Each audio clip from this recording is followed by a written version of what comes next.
pupils. You're welcome to another wonderful edition of your favorite program, The Classroom in Your Home. A program organized by the Lagos State Government and packaged by the Lagos State Universal Basic Education Board. It is to ensure that you are academically engaged in addition to what you're learning in school. I am Auntie Fumi, your English Studies teacher, and as usual, I have with me your wonderful teachers. Hello, children. I am your mathematics teacher, Uncle Agbaje, but you know me as the mathematician. Uncle Popo is here, your general studies teacher. And we also have a beautiful sign language interpreter with us. Together, we are bringing the classroom into your home. Please stay tuned.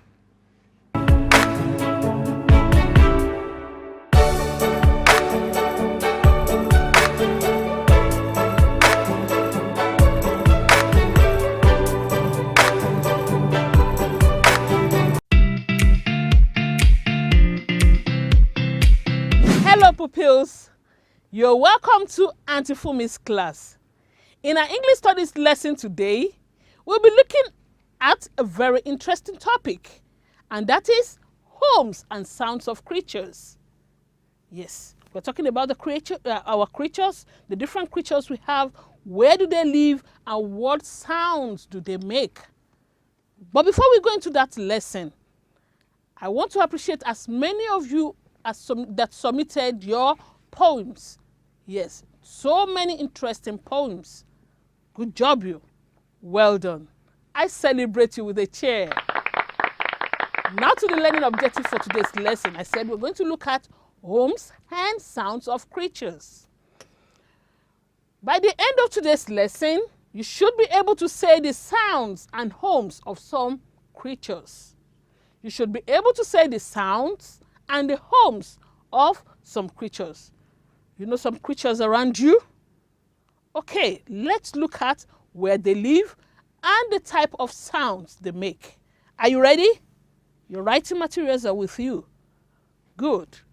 I have smart children. On that note, let's begin today's lesson.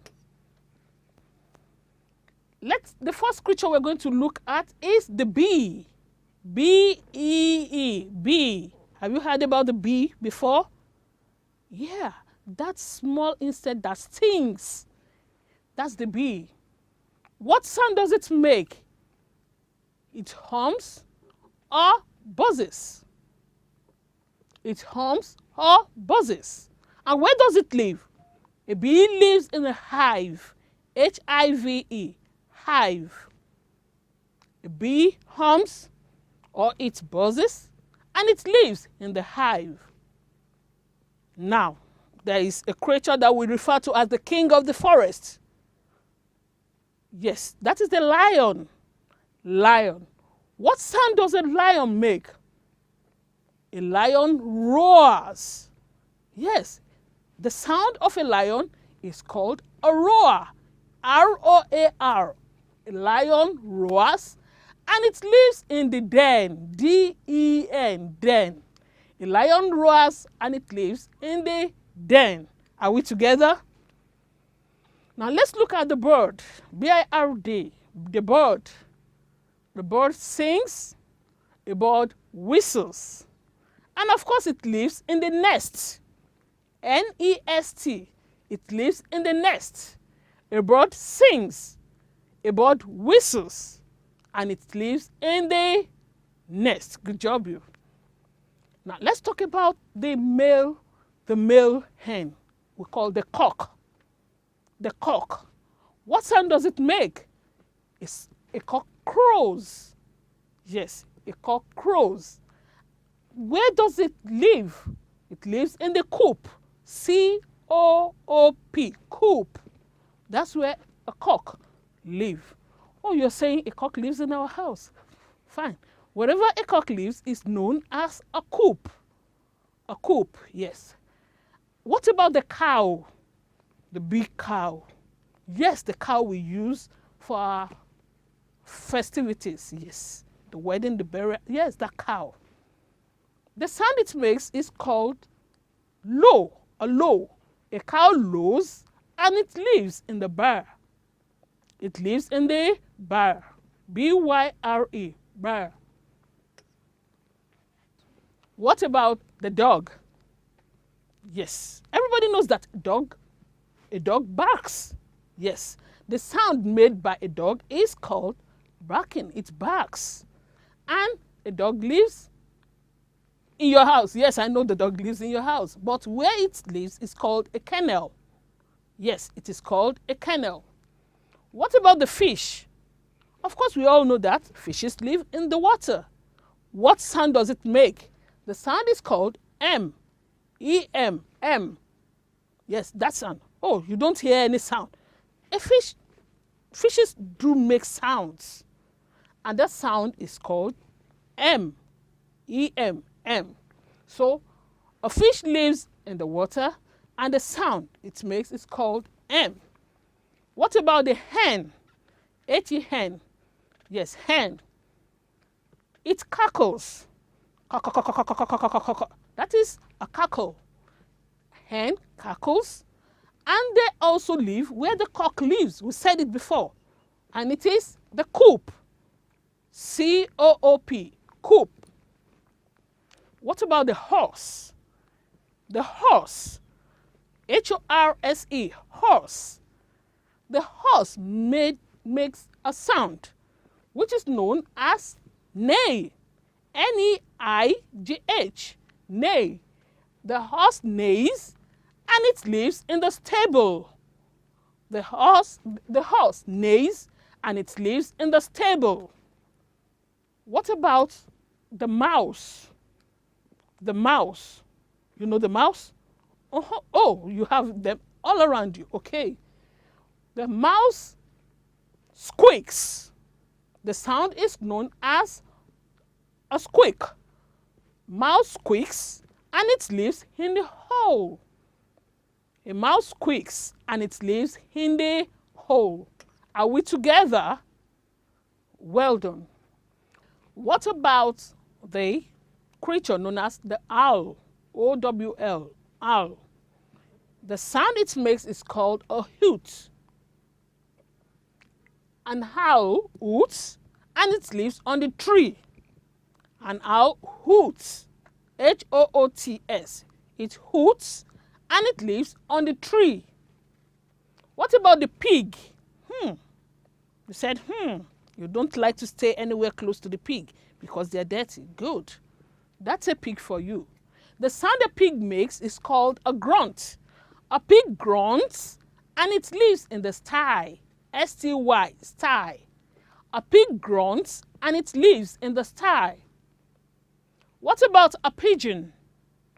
A pigeon coos. It coos and it lives in the court. C-O-T, court. A pigeon coos and it lives in the court. What about rabbit? A rabbit squeals. A rabbit squeals and it lives in the burrow. Yes, where it lives is called a burrow. B-U-R-R-O-W. It lives in the burrow. It squeals and it lives in the burrow. That's talking about the rabbit. What about the sheep? The sheep, it bleats. The sound that a sheep makes is called a bleat. It bleats and it lives in the pen. P-E-N, pen. The house of a sheep is called a pen. The wolf. The wolf, it howls. That is the sound. It howls and it lives in the lair. It lives in the lair. Are we together? Now let's look at human being as creatures. Human being as creatures. Man, where do you live? Human beings, where do we live? We live in the house. Yes, a man lives in the house. A nun, you know who nuns are? The sisters of the Roman Catholic Church who are not married, who don't give birth to children. They are referred to as the nun, N-U-N, nun. And they live in the convent. Yes, convent. What about the king? The king. The king lives in the palace. The king lives in the palace. The soldier or the police? The soldier or the police? It's either they live in the barracks or the camp. It's either they live in the barracks or in the camp. That is talking about soldier and police. What about a monk? A monk lives in the monastery. A monk lives in the monastery. A prisoner. A prisoner. The people in the prisoner. Where do they live? They live in the cell. In the prison. In the cell, yes. What about the lunatic? The lunatic. The mentally deranged, yes. They live in the asylum. They live in the asylum. That is where they live and they're taken care of.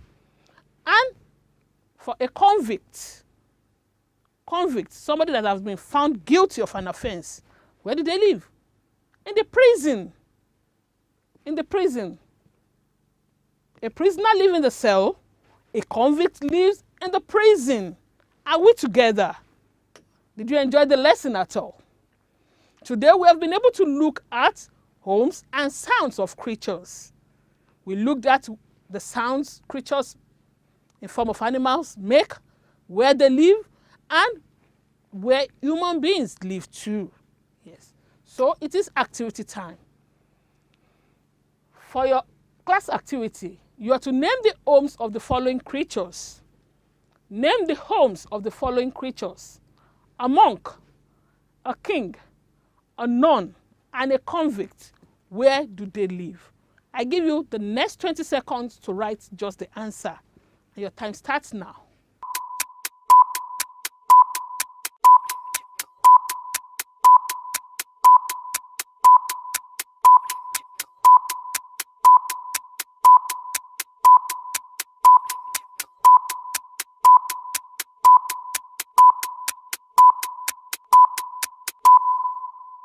Eyes on me. Just 4 answers for you to write. And they are very simple. Yes. So it is correction time. A monk lived in the monastery. A monk lived in the monastery. Did you write that? Then let me get my pen. Let's mark. If your answer is monastery, a tick. Have you done that? Then the king. Everybody knows. Yeah, I know you know it. Yes. A king lives in the palace. Another tick. What about the nun? I told you about the nun. Nuns live in the convent. Yes. Did you write that? That's another tick for you. And lastly, the convict. Someone that has been found guilty of an offense. The convict lives in the prison. 4 out of 4. Are you sure? I celebrate you with a chair. Well done. Now to your assignment. For your assignment, what sound? For your classwork, you look at homes of some creatures. But what sound do the following animals make? What sound do the following animals or creatures make? The hen, the parrot, the dog, the ape, the elephant, and the lamb. What sounds do they make? In the next 15 seconds, please capture this assignment, and I'll be back to sign out. Well done, children.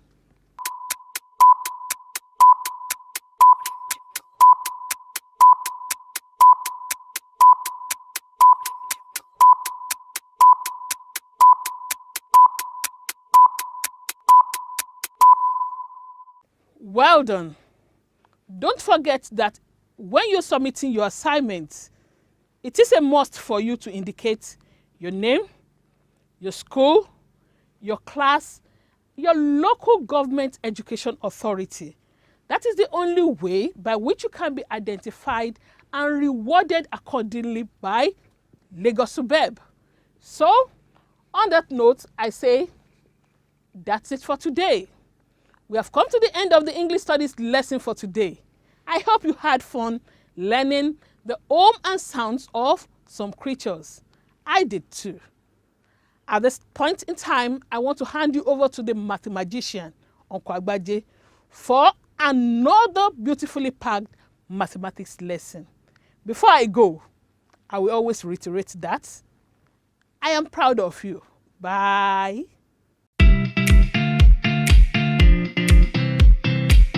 Hello, children. You're welcome to this segment of the program, The Classroom in Your Home. It is mathematics time, and that means it is time to have some fun. I am Uncle Agbaje. Today in mathematics, we'll be moving on to a new topic. But before we go into that topic, we'll begin our Mondays as we usually do with a math-a-thon, a 1-minute exercise where you get to exercise your mental muscles. Now you have all these questions to tackle, and as usual, you have 1 minute. Begin.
Alrighty then, I believe that you are done.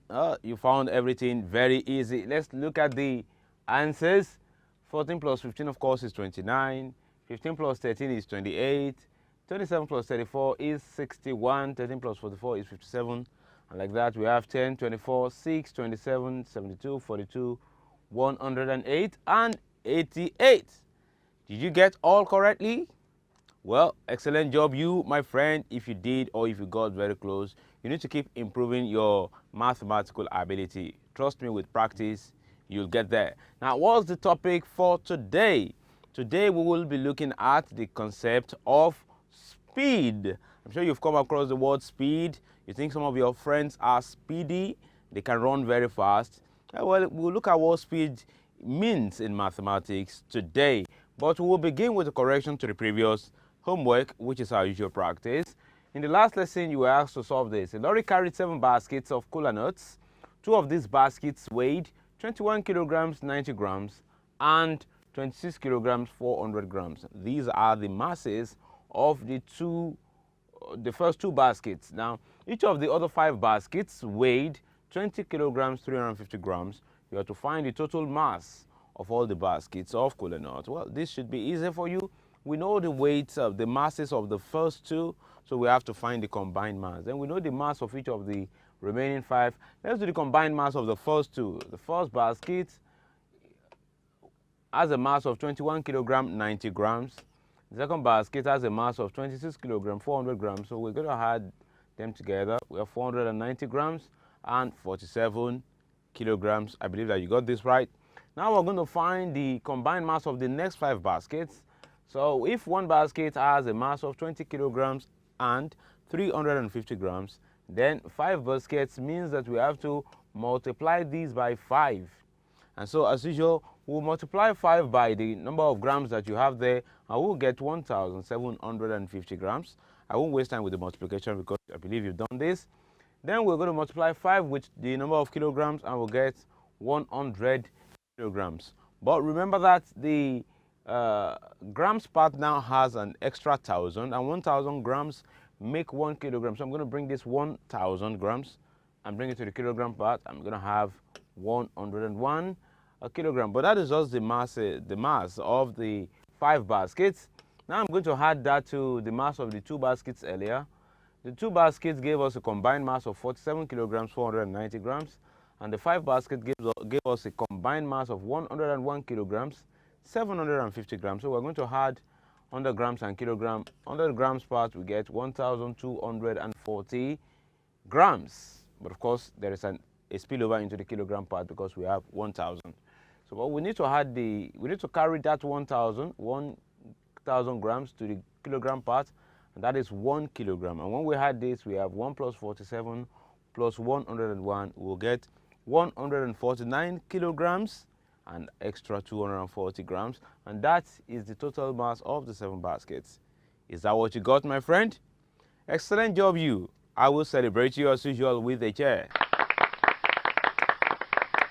Now moving on to today's learning objectives. By the end of this lesson, you should be able to appreciate what speed is all about in mathematics. You should also be able to find the speed of moving objects in kilometers per hour or meters per second. And finally, you should be able to find the total distance traveled when you know the speed and the time taken for an object to travel. All this very easy for you by the end of the day. So let's begin. So what is speed in mathematics? Look at this.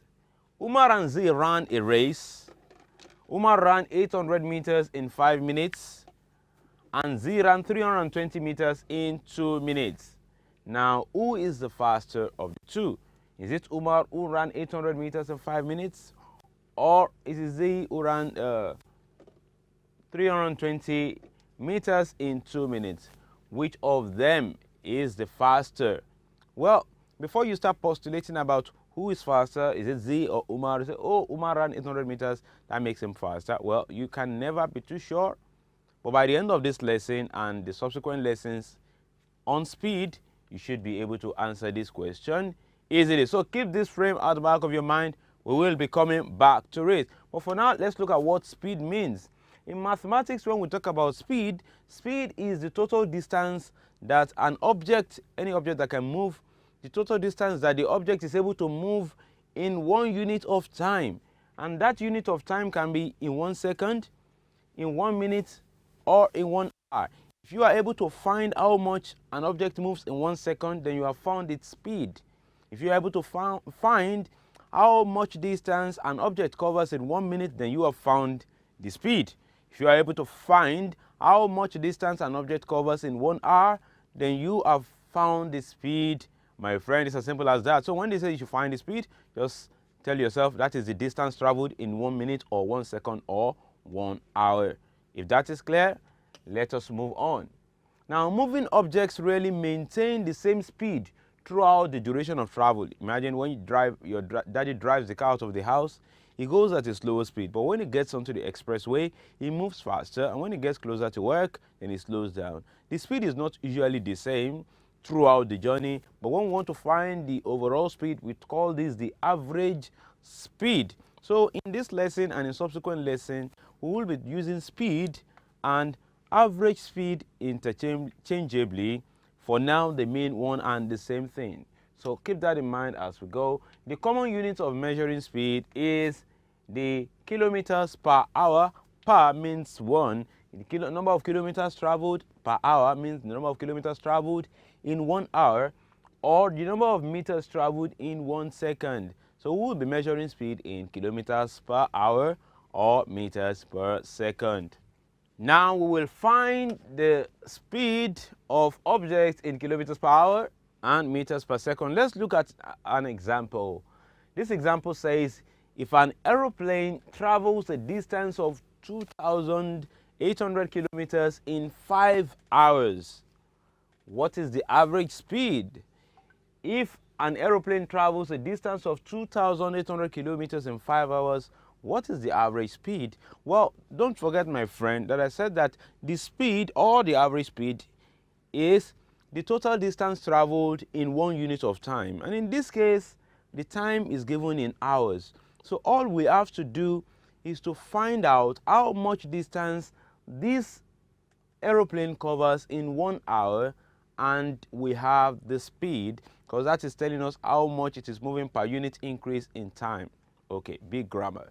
Let's just find the amount of distance covered in 1 hour. So what do we know? We know the distance traveled and we know the time taken. And we know that 2,800 kilometers took 5 hours. Now we want to find how much distance in 1 hour. So that is this part.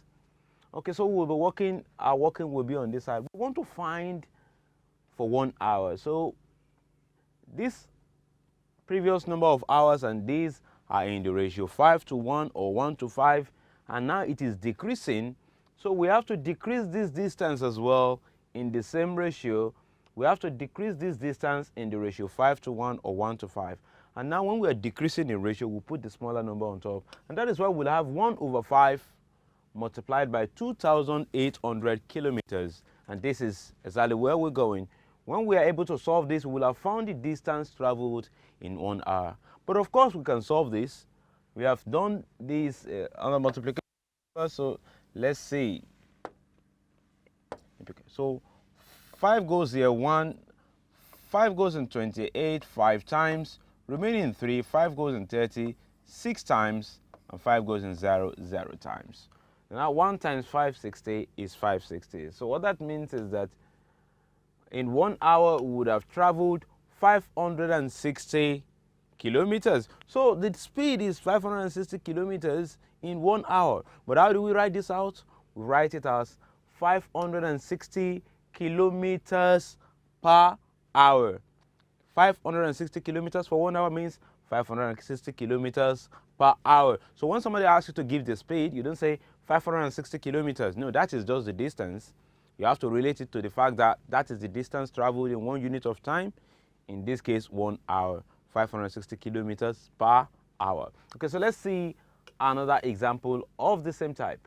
Abel walked the distance of 90 meters in 1 minute. Abel walked a distance of 90 meters in 1 minute. What is his speed in meters per second? Take note of the question. We have to find his speed, not in kilometers per hour, but in meters per second. That is, we want to know how much distance is traveled in 1 second, how many meters in 1 second. So let's go. We know the total distance traveled. Oh, pardon me. Distance traveled, we know it, and we know the time taken. The distance is 90 meters and the time taken is 1 minute. So relate them to each other like that. 90 meters in 1 minute. But we're to find the distance in meters per second. So we have to change this minutes to second. And 1 minute is how many seconds? 60 seconds make 1 minute. Good job, you, my friend. So that is, we now know that 90 meters was traveled in 60 seconds, which is the same as 1 minute. Our job is to find the speed in meters per second, that is per second for 1 second. How many meters? So we need to change this 60 seconds to 1 second. So when we put 1 second there, we now notice that 60 seconds has reduced to 1 second. So this has to reduce as well, but in this ratio. We'll reduce this distance in the ratio 60 to 1, and that means we put the smaller number on top. So we're going to have 1 over 60 then times 90, because we want to reduce 90. Now resolving these, 1 0 cancels 1 0, 2 goes here, no, 3 goes here 2, and 3 goes here 3. 1 times 3 is 3, then we have 3 over 2, which of course if we change to a mixed number we will have 1.5. So I think that's what we should have there. Let's see. Okay, so 1 second now takes us, that is 1.5 meters. We have now found how much distance was covered in 1 second. That is 1.5 meters. But how do we express the speed?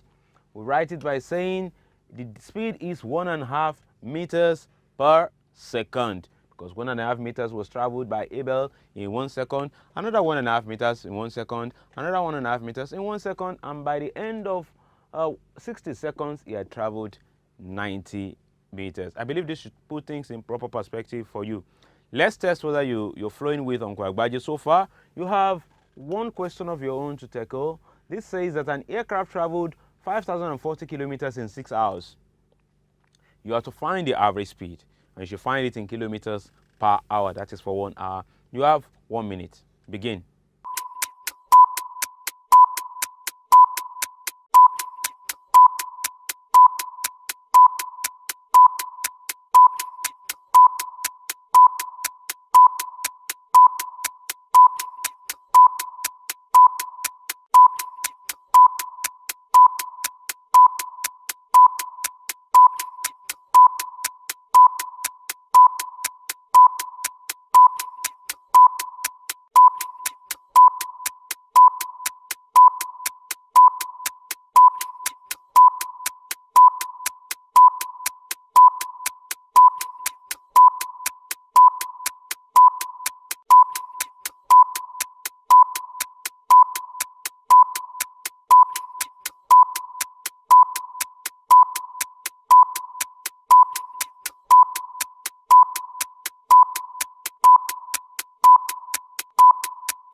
Alrighty then, I am sure that this was very easy for you because it's more like the ones that we have done before.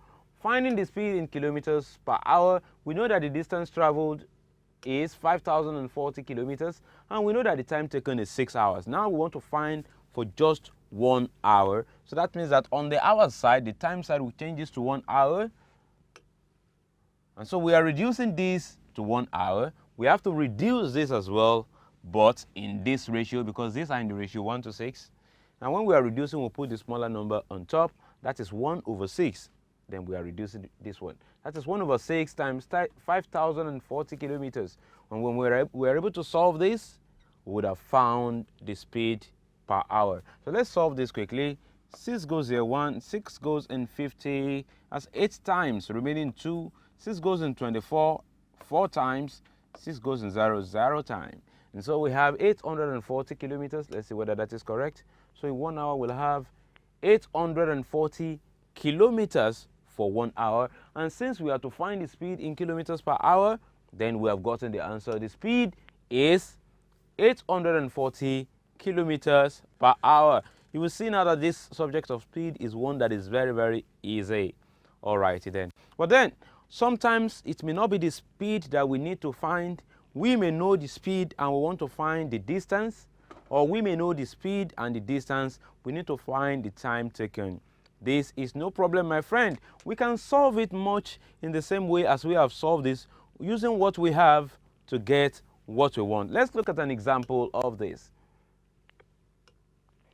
A car travels at an average speed of 74 kilometers per hour. Now we know the speed. The average speed is 74 kilometers per hour. That means 74 kilometers in 1 hour. We have been given that. Now, how far does it go in 5.5 hours? When they say how far, are we trying to find the distance or are we trying to find the time? Of course, we are trying to find the distance traveled. So let's go by what we have. We know the distance traveled to time taken. We know that 74 kilometers can go for 1 hour. Yes, we know that 74 kilometers takes 1 hour. That's the speed. That is what we know. But what do we want to know? We know that we can go 74 kilometers in 1 hour traveling in that car. But our objective now is to know how far we can go in 5.5 hours. So we know that we are increasing this time to 5.5 hours. So we need to find the time. If we are increasing this, then we have to increase this in the same ratio. And when we increase, we put the bigger number on top. That will be 5.5 all over 1, then times this. Let's see, that is 5.5 over 1. Of course, 5.5 divided by 1 is 5. Then times 74 5.5 divided by 1 is 5.5, pardon me. Then times 74 kilometers. And so we only need to change this to a mixed number before we multiply. So that is going to be 5 times 2 is 10 plus 1, 11. That is 11 over 2 times 74 kilometers. Now let's work this out. 2 goes here, 1. 2 goes in 7, 3 times remaining 1. 2 goes in 14, 7 times. Now 11 times 37 using Uncle Agbaje's trick. 3 plus 7 is 10. Write 0, group 1. 1 plus 3 is 4, so we get 407. So that should be 407 kilometers. Let's see.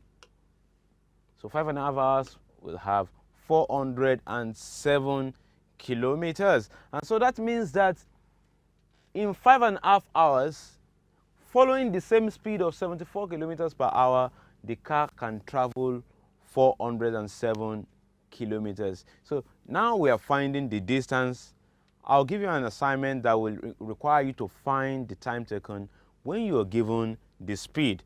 Just begin with what you know. You know the speed, and then fill out the sections that you need to fill out and find the one that you need to find.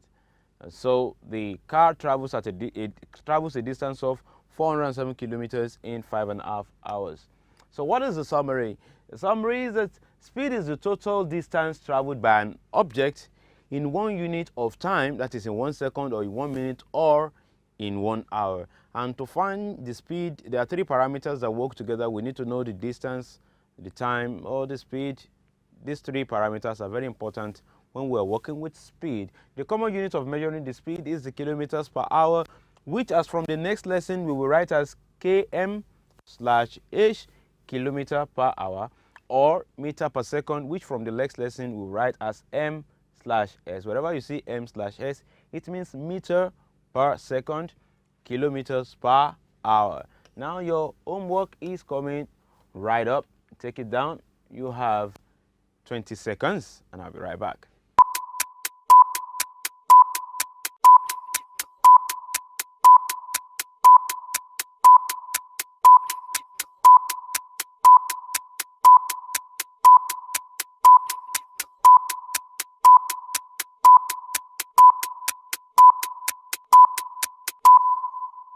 Alrighty then, we have come to the end of today's lesson in mathematics. Something new was learned today. I hope that you had fun.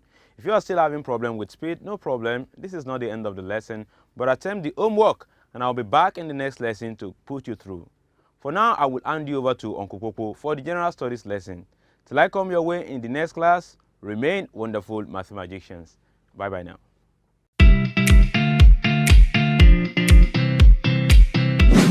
Hello pupils, you are welcome to General Studies class.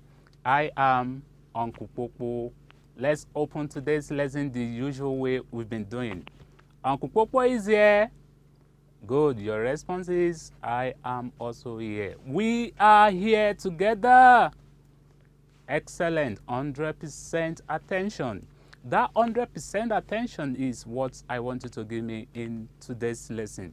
Our subject for today is basic science and technology. In our last lesson, we talked about electricity, and you were told that electricity is the flowing of electrons. Then we talked about cells, different types of cells.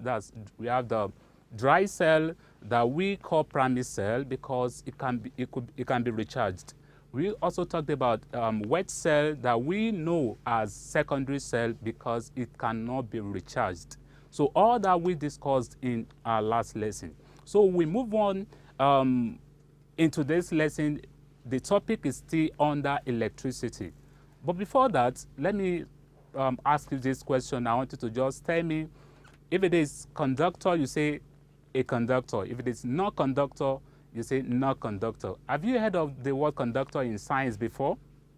Those of you that have heard of the word conductor before and you know what it means, then you answer this. But if you have not heard of that, just listen attentively and we'll let you know what conductor is in today's lesson. Now, what about, I will call some object, then you tell me if it's a conductor and if it is not a conductor. A metal spoon. Some are saying conductors, some are saying not conductor. What about a rubber stamp? Some are saying conductor, some are saying not conductor. What about a dry wood? Is it a conductor? Is it not conductor? Okay. So all these we will talk about today, we'll look at the materials are the materials that can conduct heat or electricity and the materials that cannot conduct heat or electricity. And that's what we have in today's lesson on the electricity. And before that, let's look at the learning objectives. By the end of the lesson, you should be able to differentiate between conductors and non conductors. And you should be able to mention the sources and uses of electricity. So let's begin. The flow of electric currents we've talked about in our last lesson, conductors and non conductors.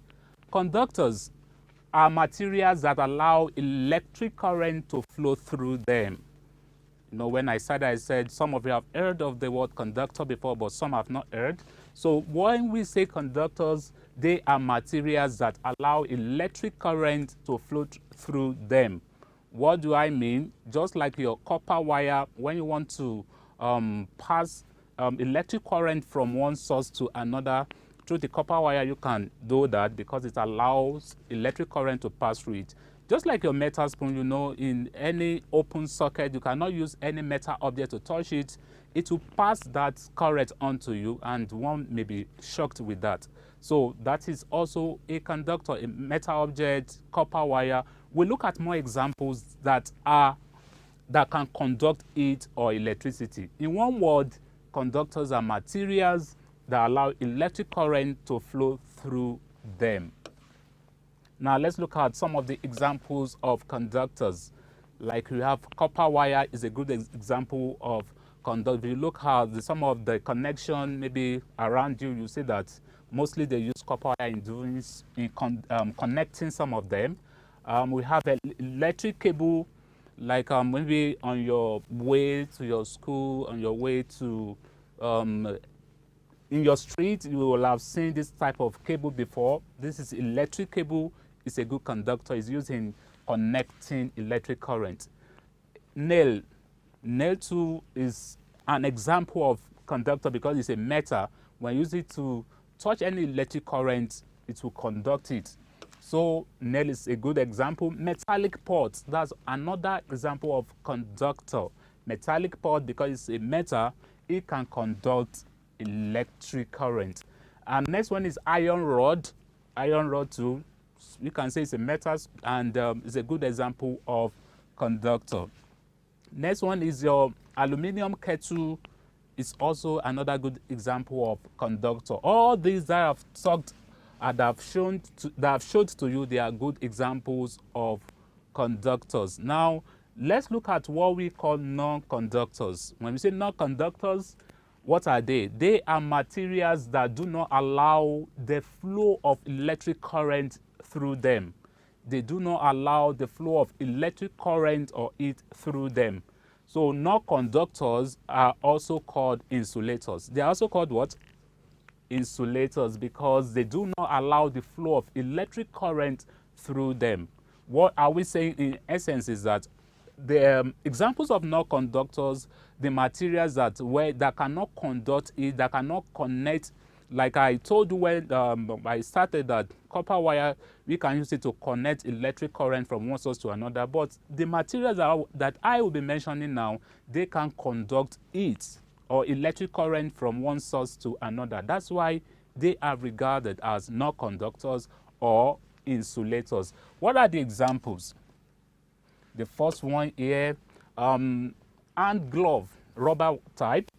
This is a good example of non-conductor. That's why you see some of the PSCN officials or officers working maybe on our poles. You see that they will have to put on the hand glove. The reason is just because it's a good example of insulator. It's a good example of non-conductor. It won't conduct electric current, so that's why they wear their hand glove, rubber type.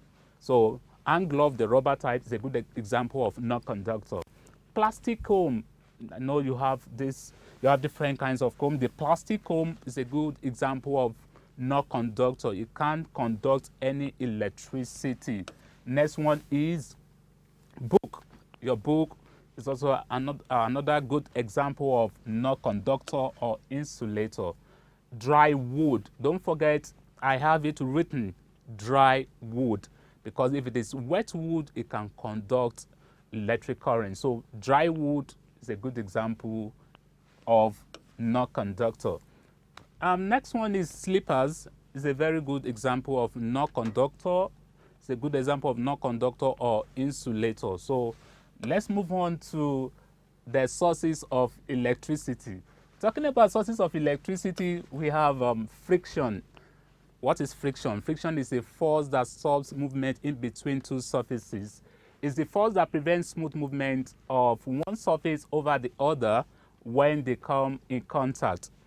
E.g., like striking matches, this is one of the sources of electricity. That's friction. Next one is heat. This causes expansion. For example, gas in motor vehicles expand due to heat and drive the piston to make the vehicle work. Also, heat produced by friction generates electric current. So that's another source of electricity. Don't forget, we have talked about friction. It's a good source of electricity. Heat is another source of electricity.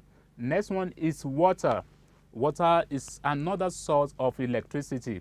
Electrical power is generated from water. Water also dissolves substances to form electrolyte which conduct electric current.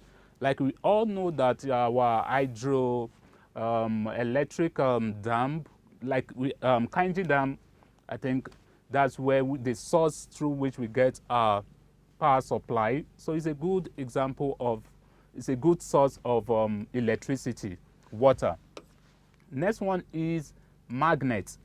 Magnet is another source of electricity because it generates current, and when used with a conductor carrying current, it produces electromagnet used in instruments like your microphones, like your loudspeakers, and so on. No wonder when you see maybe a loudspeaker that is spoiled and maybe you open it, you see something like magnet there. It has a purpose and it has certain work it's performing there. That is another source of electricity, magnet. Next one is the uses of electricity in everyday life. We all know that we can't do without electricity. Yes, we know that. Then let's treat and look at some of the uses of electricity in our everyday life. We all know all this, but let's discuss this together. The first one, it lightens our homes. We all know that. It lightens our homes. So that's the first. Next one is it rotates our fans. You know, without electricity, our fan cannot rotate this way. So that's why electricity is very important. It rotates our fans. I know some of you cannot sleep without fan or your AC, and without electricity, this cannot work. So that's one of the uses. Next one is used for cooking. Yes, it is used for cooking. Not only you use your gas, we use our electric stove, and through electricity we get all this. So it's used for cooking. That's another one. Next one is it is used to operate our computers and some home appliances. Your radio, your television, and all the home appliances, you make use of electricity to make them work. That's one of the uses too. Now another one is this. It is used for pressing clothes using pressing iron. It's used for pressing clothes using pressing iron. You can't make use of your pressing iron without electricity. So that's one of the uses too. It's used to operate some machines at industries. Industries only depend on electricity to make all what they want to produce in their companies, in their industry. They make use of electricity. So it's very essential. So it's used to operate some machines at industries.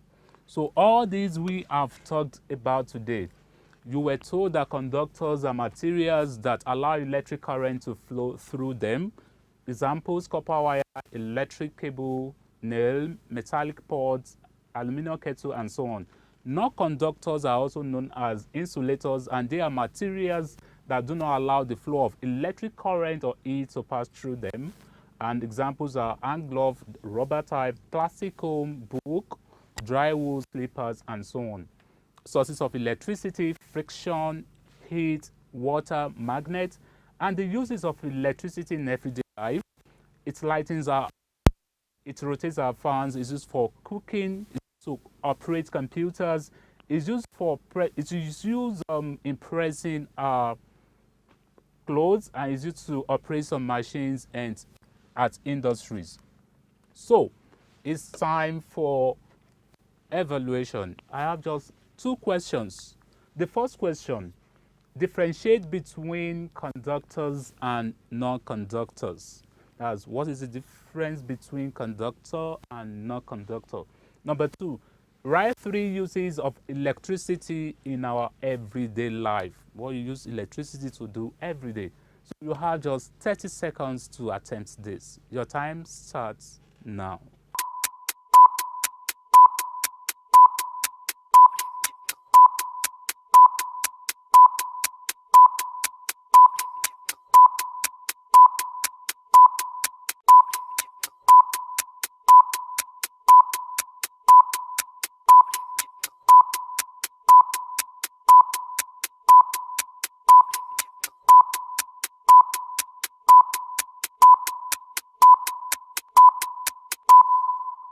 Eyes on me.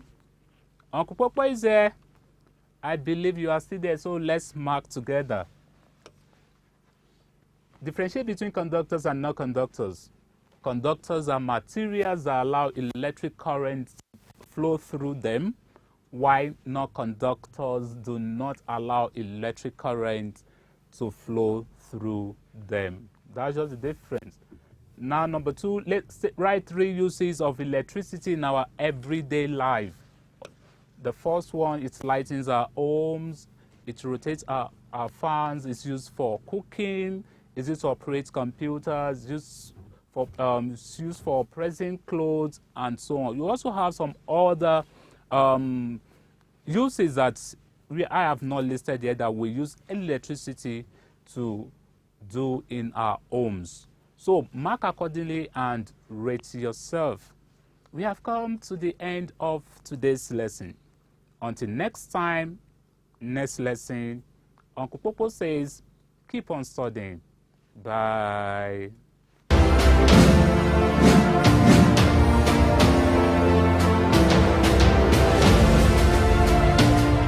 My wonderful pupils, we have come to the end of another exciting episode on the classroom in your home.